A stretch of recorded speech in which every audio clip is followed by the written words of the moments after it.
Это произошло в огромном особняке за высокими воротами и мраморными лестницами. Владельцем был известный миллионер по имени Артур Волков, человек с властью, деньгами и слишком завышенным мнением о себе. Он славился своей строгостью и презрением к людям, стоящим ниже его по статусу. Для него персонал – просто безликие тени, существующие только ради удобства его величества. В тот день особняк готовился к приему высоких гостей. Все должно было быть идеально, от полировки бокалов до симфоний, звучащих в фоновом режиме. Артур ходил по дому, раздавая указания с ледяной строгостью. И тут его взгляд остановился на молодой горничной, которая скромно убиралась у камина. Ее звали Анна, тихая, невзрачная девушка с грустными глазами, которая всегда старалась быть незаметной. «Ты», — указал он пальцем, — «умеешь играть на пианино».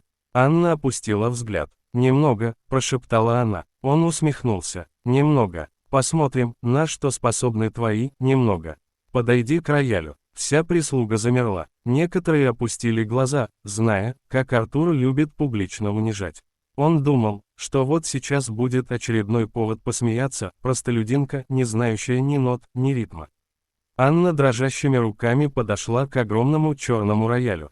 Он был безупречно отполирован, и в нем отражались ее испуганные глаза. Она села, на секунду закрыла глаза, и ее пальцы начали двигаться.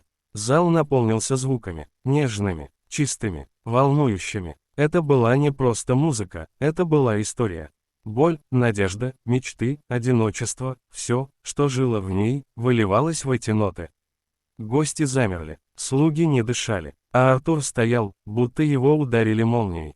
Каждая нота, словно удар по его гордости. Каждое движение ее рук, как пощечина его высокомерию. Он хотел унизить ее, выставить глупой. Но вместо этого она показала то, чего у него не было, душу. Когда последняя нота растворилась в тишине, никто не произнес ни слова. Лишь Артур прошептал: «Кто тебя учил?» Анна тихо ответила: «Мама». Она была пианисткой. Я играла для нее, пока она болела.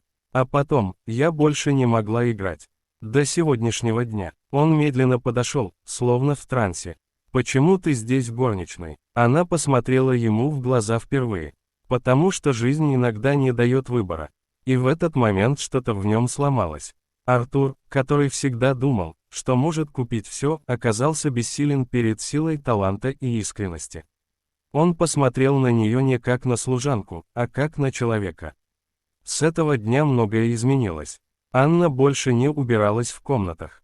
Она стала играть для гостей, участвовать в концертах, а потом ее заметили настоящие музыканты. Артур же стал ее покровителем, не из жалости, а из уважения. Иногда одно мгновение может перевернуть всю жизнь. Иногда тех, кого считают ничем, оказываются великими. Нужно лишь дать шанс и услышать музыку души.